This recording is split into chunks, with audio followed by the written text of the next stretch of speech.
สวัสดีแซมชายเอ่อเจ้าปัดกระตูมตอนกะลาเรื่องนี้เจ้ายุ่งโดยแซมชายพลังงานกระตาก็เลยจะปัดเพลาปัดกระตูมก็ตุ่มเพลาละปัดกระตูมตอนกะลพลังงานกระตาปัดอีบืนมาตั้งกล้องก่อนกล้องก็ไม่มีขาวางตั้งกล้องก่อนครับทุกคน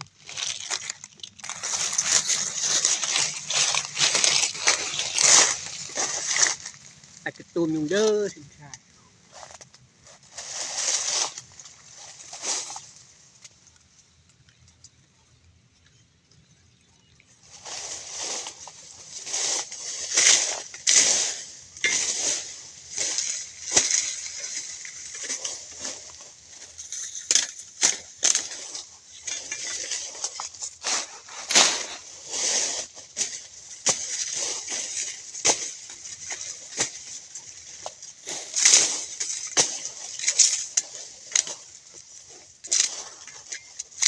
กระตูมกับบีอาร์กระตูมตีกระตูมตอเนี่ยถึงโลกประมาณนี้ไม่สนใจ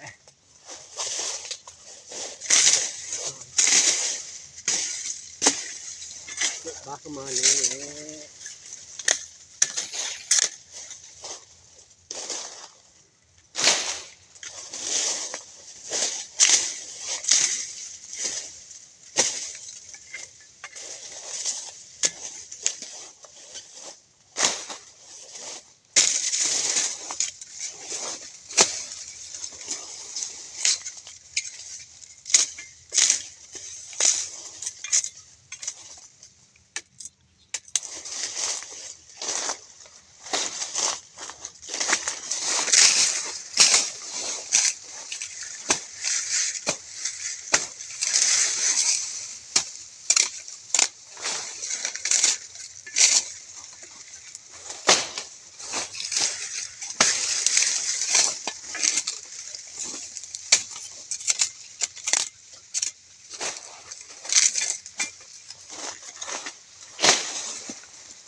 สวัสดีแซมชาย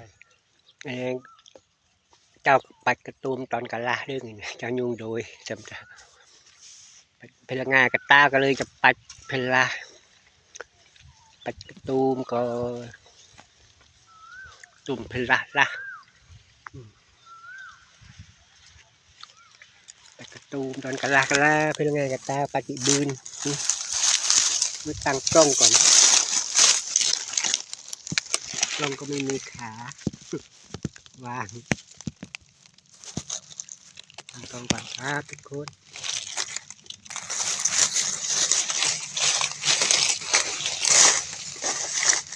ปัดกระตูมยุ่งเด้อสิใช่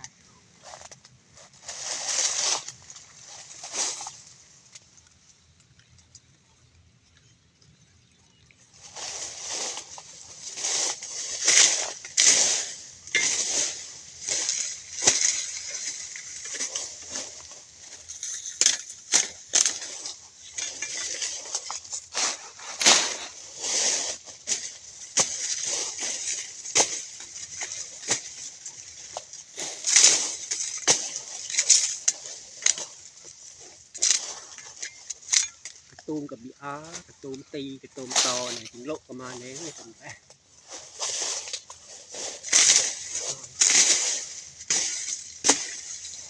บ้าประมาณนี้